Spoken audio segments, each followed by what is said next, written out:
வணக்கம். இன்றைய 24 மணித்தியாலங்களின் முக்கிய செய்திகளை தொகுக்கின்றது ஒற்றன். Headline first. பொதுச்சொத்து கொள்ளை, ஜனாதிபதியின் அதிரடி முடிவு. பல வாதாட்டங்களின் பின் 3 சரீரப்பிடையில் விடுதலையான ரணில். புதிய கனரக வாகனங்கள் கொள்வனவு, அரசாங்க முடிவு. தலைமறைவான முன்னாள் அமைச்சர் சசீந்திர ராஜபக்ஷவிற்கு சங்கிலியான விளக்கமறியல். உயர்தர பரீட்சை பெறுபவர்களின் Z வெட்டு புள்ளிகள் வெளியீடு. கைப்பற்றப்பட்ட காலாவதியான பேரிச்சம்பளங்கள். காற்றலை போராட்டத்தில் காவல்துறையுடன் மோதல். மன்னாரில் கொதித்தெழும் பொதுமக்கள். தொடர்ச்சியான செய்திகளை தெரிந்து கொள்ள ஒற்றன் யூடியூப் சேனலை சப்ஸ்கிரைப் செய்யுங்கள். பொதுச்சொத்தை கொள்ளையிட்டு வீணாக்கும் அரசியல் கலாச்சாரம் முடிவுக்கு கொண்டு வரப்படும் என ஜனாதிபதி அனுரகுமார திசாநாயக்க தெரிவித்துள்ளார். அதற்காக மேற்கொள்ளப்பட்ட நடவடிக்கைகள் ஒருபோதும் பின்வாங்கப்பட மாட்டாது எனவும் அவர் வலியுறுத்தியுள்ளார். தேசிய பிக்கு தின கொண்டாட்டத்தில் கலந்து கொண்டு உரையாற்றும் போதே ஜனாதிபதி இதனை குறிப்பிட்டுள்ளார். மேலும் புதிய சட்டம் செப்டம்பரில் நிறைவேற்றப்பட உள்ளதுடன் முன்னாள் ஜனாதிபதிகளுக்கு ஒதுக்கப்பட்ட அரசுக்கு சொந்தமான அனைத்து குடியிருப்புகளையும் அரசாங்கம் திரும்ப பெறும் என்றும் அவர் இதன்போது தெரிவித்திருந்தார். நாடு பொருளாதார நெருக்கடியில் சிக்கி தவிக்கும் போது முன்னாள் தலைவர்களுக்கு ஆடம்பர அரசு குடியிருப்புகளை வழங்குவது ஏற்றுக்கொள்ள முடியாதது என்றும் அவர் குறிப்பிட்டிருந்தார். அத்துடன் சட்டம் அனைத்து குடிமக்கள் மீதும் சமமாக அமுல்படுத்தப்படும் எனவும் ஊழல் குற்றவாளிகள் என நிரூபிக்கப்பட்டவர்கள் அவர்களின் பதவி அல்லது செல்வாக்கு எதுவாக இருந்தாலும் கடுமையான தண்டனையை எதிர்கொள்வார்கள் என்றும் ஜனாதிபதி அனுரகுமார திசாநாயக்க குறிப்பிட்டுள்ளார்.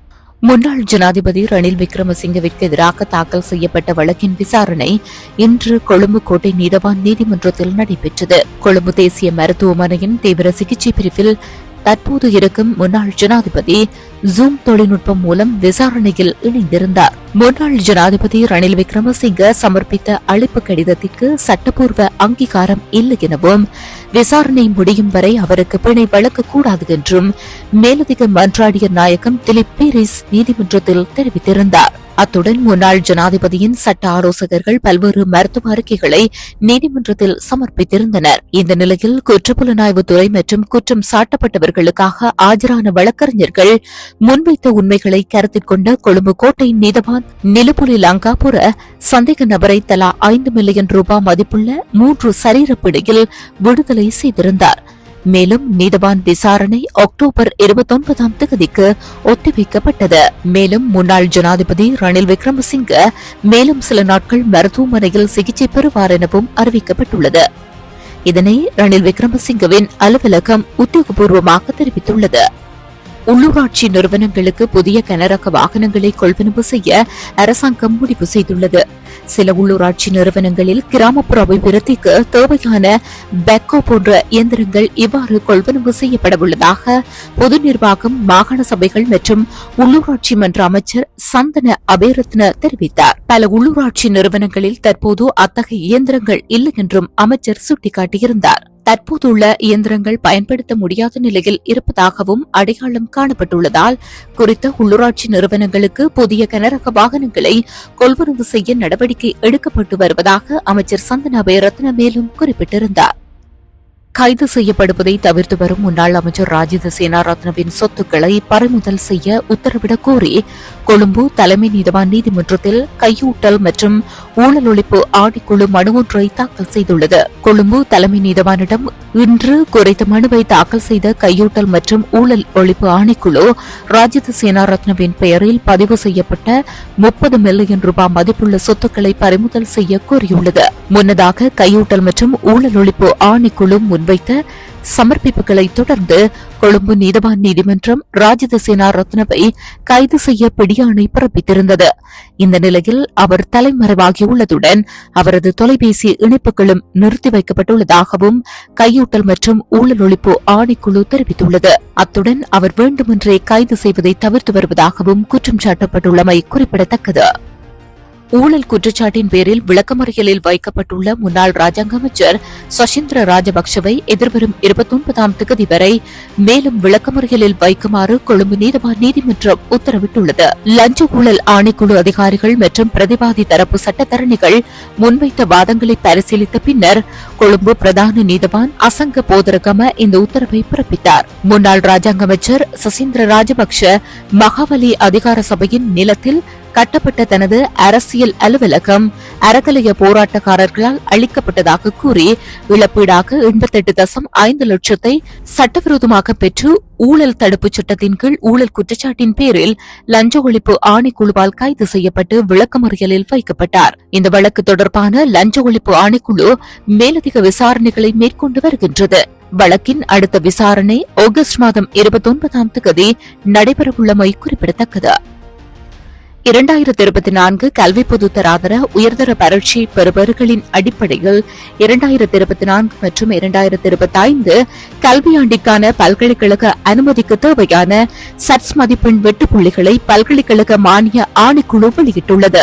இதன்படி ஒவ்வொரு மாவட்டத்திலிருந்தும் பல்கலைக்கழகங்களில் வெவ்வேறு பாடநெறிகளுக்கு சேர தேவையான குறைந்தபட்ச சட்ஸ் மதிப்பெண்கள் யுஜிசியின் அதிகாரப்பூர்வ அறிக்கையில் குறிப்பிடப்பட்டுள்ளது. மாணவர்கள் தங்களுக்கு விருப்பமான பாடநெறி மற்றும் பல்கலைக்கழகத்தை பல்கலைக்கழக மானிய ஆணைக்குழுவின் அதிகாரப்பூர்வ இணையதளமான www.ugc.ac.lk மூலம் அறிந்து கொள்ள முடியும். வத்தளையில் விற்பனை செய்வதற்காக வைக்கப்பட்டிருந்த காலாவதியான 3620 கிலோகிராம் பேரிச்சம்பழங்கள் நுகர்வோர் அலுவல்கள் அதிகார சபையினால் கைப்பற்றப்பட்டுள்ளது. குறித்த சபையில் நுகர்வோர் அலுவல்கள் அதிகார சபையினால் நடத்தப்பட்ட பரிசோதனையின் போதே காலாவதியான 3620 கிலோகிராம் பேரிச்சம்பழங்கள் கைப்பற்றப்பட்டுள்ளன. இவ்வாறு கைப்பற்றப்பட்டுள்ள காலாவதியான பேரிச்சம்பழங்களின் பெறுமதி 6.5 மில்லியன் ஆகும்.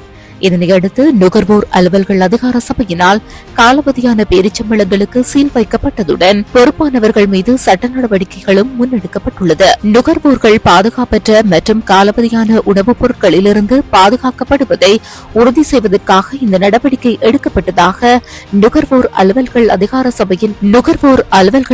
சபையினர் மேலும் தெரிவித்தனர். மன்னாரில் காற்றாலைக்கு எதிரான போராட்டத்தில் போலீசார் மற்றும் போராட்டக்காரர்களுக்கு இடையில் முரண்பாடுகள் ஏற்பட்டுள்ளது.